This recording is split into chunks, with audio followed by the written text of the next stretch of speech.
저는 납득할 수 없고요. 위증을 한 분은 위증을 할 이유도 없고 동기도 전혀 없습니다. 검찰에 3건의 사건이 있었습니다. 사기죄가 하나 있었는데 경찰이 기소 의견으로 보낸 것, 관행과 달리 조사도 않고 바로 무혐의 처분을 해줍니다. 김진성 씨가 예, 이거하고 별건으로 3가지 예. 사건이 있었다는 거예요. 그다음에 또 알선수재 사건이 2건이 있습니다. 74억짜리 알선 사건이 있는데 공범은 기소가 돼서 징역 5년을 선고를 받았습니다.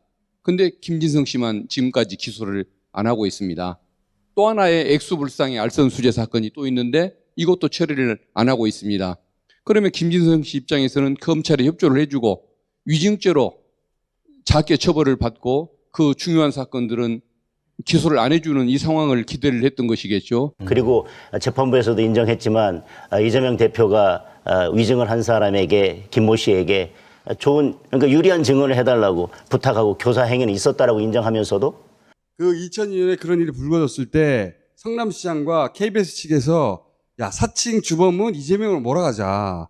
그렇게 해버리면 성남시장도 KBS도 골치 아픈 법적인 문제로부터 빠져나갈 수 있으니까 그런 분위기가 있었다는 거예요. 당시 시장 비서였던 김지성 씨는 이재명 대표가 통하면서 그런 분위기가 있었다는 걸 인정을 합니다. 전부 다 이해관계가 일치되는 나한테 덮어씌우면 도움이 되는 사건이었던 거예요. 그때 뭐 분위기는 사실은 굉장히 그렇게 가는 분위기였기 때문에요.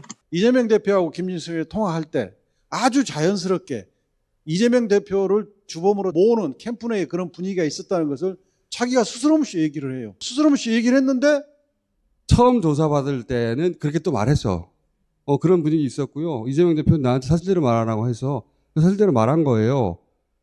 그런데 이 양반이 이재명이 나한테 위증하라고 했다라고 어느 순간 말을 바꿔요.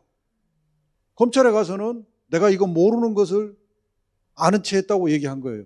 그러면 통화 내역을 들어보면 너무나 자연스럽게 자기가 알고 있는 걸 얘기한 게 명백한데 위증은 했고 교사 행위는 있었는데 위증 교사는 아니다. 이게 판결의 결론입니다. 교사를 하지 않는데 위증을 했다고? 그 판결이 이상하잖아. 이렇게 연결해버린 거예요. 한동훈은 일부러 그러는 것이고. 그날 뭐 통화할 때에 예를 들어 우리 김인석 간이 안 본 거 뭐 그런 얘기 할 필요는 없는 거고 그쪽 시장님 쪽 이게 어떤 입장이었는지 뭐 그런 거나 좀 상기해 봐주시면 좋을 것 같아요. 안 본 건 할 필요 없고 그때 분위기가 그랬지 않느냐.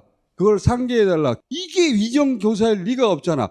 이재명 대표가 김진성 씨에게 기대했던 증언이 딱 하나 있습니다. 김병장 시장과 KBS PD가 서로 고소 취소 합의를 이르렀는데 왜 이재명 변호사만 빼고 둘이서 합의를 하려고 했었을까? 이재명 대표를 주범으로 몰기 위해서 그 둘이서 야합을 했다. 이 증언을 듣고 싶었던 겁니다.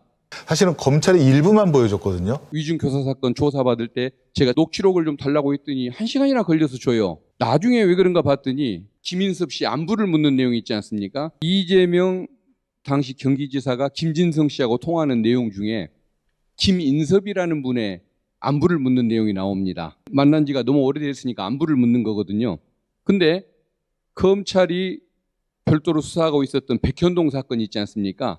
그 사건 수사 내용에 의하면 이재명 대표는 그 당시에 김인섭이라는 분의 그 로비를 받고 백현동 부지의 용도를 바꿔주는 일을 하는 걸로. 그러니까 백현동 사건에서는 김인섭 씨가 로비스트 역할을 했던 사람이고 이 녹취록에 의하면은 그 이재명 대표는 김인섭 씨 안부도 모르고 있었던 그런 내용이 여기에 드러나거든요. 이걸 숨기고 빼내고 저희들한테 자료를 줬던 겁니다. 수사할 때. 그걸 지우고 줬어요? 그렇죠. 왜 진짜 그러냐면 나쁜 새끼들이. 이재명 대표의 녹음 파일이라든가 혹은 김진성 씨의 불리한 진술만을 법정에다 제출했는데 판사가 직권조사를 통해서 녹취록도 나중에 전부를 전체를 다 확인을 했고 그 결과 무죄 판결을 나오게 된 그런 시초가 되었다라고 해서 이런 정치적인 목적의 사건 기획수사에서는 판사들의 어떤 적극적인 소송 지휘가 필요하다.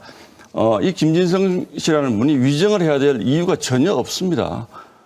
어디에 있습니까? 판결문 제가 아무리 읽어봐도 이해를 할 수가 없어요. 위증을 해야 될 이유가 없습니다. 그런데 위증을 했다? 그거는 이재명 지사가 명시적으로 위증을 주세요라고 얘기는 하지 않았지만 그 분위기라는 것이 위정을 해달라고 얘기한 것이나 다름없다는 것이에요. 그런데 왜 이분이 위정을 하게 됐는지에 대해서 이 판사님이 전혀 설명을 못해요, 지금. 그 당시 김병량 시장이 그 최모 PD에 대해서 고소 취소를 했다고 증언을 했어요. 증언할 때는 2018년인데 검찰 사칭 사건은 2002년이에요. 그러니까 16년 전의 일이에요. 그러니까 자기도 기억이 명확치 않으니까 알아봐요, 주변인들한테. 그래서 알아봤는데 고소 취소를 했다고 얘기를 들은 거예요. 그것을 이재명 대표의 변호사와 통화하면서 그 얘기를 또 스스럼 없이 해요.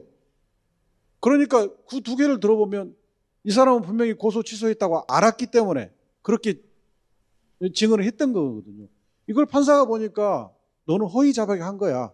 허위 자백이 인정돼서 무죄가 된 거예요. 너는 검찰에 가서 오히려 거짓말했구만. 이렇게 된 거예요. 너무도 악의적이고 조작적인 행태가 후배들 있는 왜 것이죠. 그래요?